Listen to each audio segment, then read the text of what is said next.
वाराणसी का प्रसिद्ध श्री गंगाराम मेमोरियल ये हॉस्पिटल। अपना शुभ परिचय बता दें। मैं इस्कॉन मंदिर वाराणसी से ट्रस्ट गोविंद दास। महाराज जी, जन्माष्टमी का आयोजन हो रहा है, बड़ा भव्य हो रहा है, ये क्या कहेंगे इस आयोजन के उपलक्ष्य में? क्या बोला?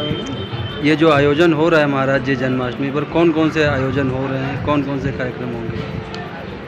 देखिए, परमपिता परमेश्वर भगवान श्री कृष्ण का ये जन्मोत्सव ये मनाया जाता है कि ये भक्तों का उद्धार करने के लिए और दुष्टों का संहार करने के लिए और अधर्म का नाश करने के लिए और धर्म का स्थापना करने के लिए ये जन्माष्टमी हम लोग मनाते हैं।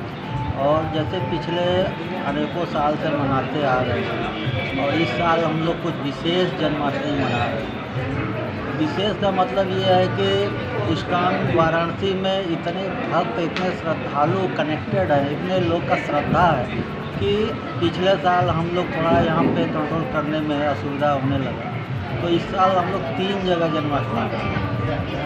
एक हमारा इस्कॉन वाराणसी यहाँ गुरुधाम में है, दूसरा ये BHU बनारस हिंदू यूनिवर्सिटी के बगल में सुसवाई में है, और एक हमारा यहाँ पे सुसवाई में 2 जगह है। एक सेंटर है यूथ वेलफेयर सेंटर और एक और सेंटर है। 2 जगह पे जन्माष्टमी वहाँ मना रहे हैं, तीसरा यहाँ पे। कार्यक्रम क्या दिन तक चलेगा गुरुजी? कार्यक्रम ये 6, 7, 8 3 दिन तक चलेगा। लास्ट में क्या है, कुछ भंडारा वगैरह है? आज 6 तारीख से कार्यक्रम हमारा ये भव्य श्रृंगार भगवान का हुआ है। लोग दर्शनार्थी दर्शन करने आ रहे हैं और ये हमारा ये प्रसाद वितरण हलवा का हो रहा है। ये रात 12 बजे तक अनवरत चलेगा।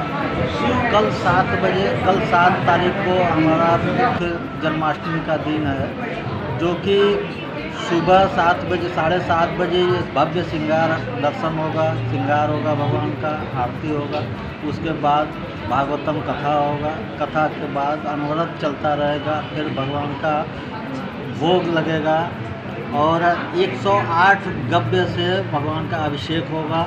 उसके बाद 216 व्यंजनों से भगवान का भोग लगेगा। उसके बाद महा आरती होगी। आरती के बाद फिर भगवान का जन्म। जन्माष्टमी के शुभ अवसर पर काशी की जनता को आप आशीर्वाद क्या दे रहे हैं? भगवान आशीर्वाद देते हैं। भगवान के शरण में आते हैं। भगवान खुद भक्त वत्सल है।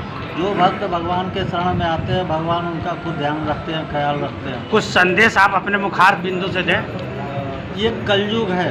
कलयुग में एक ही नाम कहते हैं, हरे नाम हरे नाम हरे नाम ये व केवलम कलौ नास्ते व नास्ते व नास्ते व गतिर्नसः। कि कलयुग में हरि का नाम, भगवान का नाम, भगवान का दर्शन, भगवान का कीर्तन, भगवान का श्रवण, भगवान की सेवा ही आधार है। इसको हम करते रहेंगे तो भगवान सर्वदा हमें सुख और संपन्न रखेंगे। महाराज जी, सामान्य जीवन में भगवत गीता, जो कि श्री कृष्ण जी द्वारा बताई हुई जीवन पद्धति की, भगवत गीता का सामान्य मनुष्य के जीवन में क्या प्रभाव पड़ता है और कैसे आत्मसात करना चाहिए सामान्य मनुष्य को भगवत गीता?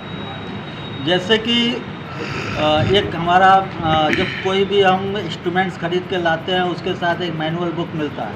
मैनुअल बुक हम देख करके उस इंस्ट्रूमेंट को यूज करते हैं तो वो सर्वथा सही चलता है। अगर बिना मैनुअल बुक के हम उस इंस्ट्रूमेंट को चलाते हैं तो वो इधर उधर उंगली लगाएंगे तो वो खराब हो जाता है। इसी तरीके से हमारे जीवन जीने का मैनुअल बुक भगवत गीता है, जो कि भगवान श्री कृष्ण ने अर्जुन को माध्यम बना करके पूरे मानव समाज के लिए ये भगवत गीता का ज्ञान दिया है। तो अगर हम भगवत गीता के ज्ञान के अनुरूप हम थोड़ा भी अंश उसका अपने जीवन में लाएंगे, उसको हम उसी जीवन के आधार बना करके हम जीवन जीना शुरू करेंगे तो हमारा जीवन धन्य हो जाएगा। इस जन्म में भी धन्य हो जाएगा और अगले जन्म में भी। अगर हम भगवत गीता का श्रवण करते हैं तो जैसे भगवान भगवत गीता में कहते हैं, अंतकाले च मामेव स्मरण मुक्त्वा कलेवरम यह प्रयाति स मद्भावम नास्ति अस्ति अत्र संशय। कि अंतकाल में जो मेरा नाम लेता है वो मेरे धाम को आता है, मेरे स्वरूप को प्राप्त करता है, उसमें रच मात्र संशय नहीं है। अगर मैं भगवत गीता का श्रवण करता हूँ और अपने जीवन में उतारता हूँ तो हम निश्चित ही इस जन्म मृत्यु के चक्कर से भव सागर के बंधन से मुक्त होकर के भगवान के धाम चले जाएंगे। इसमें रच मात्र संशय नहीं है। ये हम भगवान उपदेश देते हैं। बहुत बहुत धन्यवाद।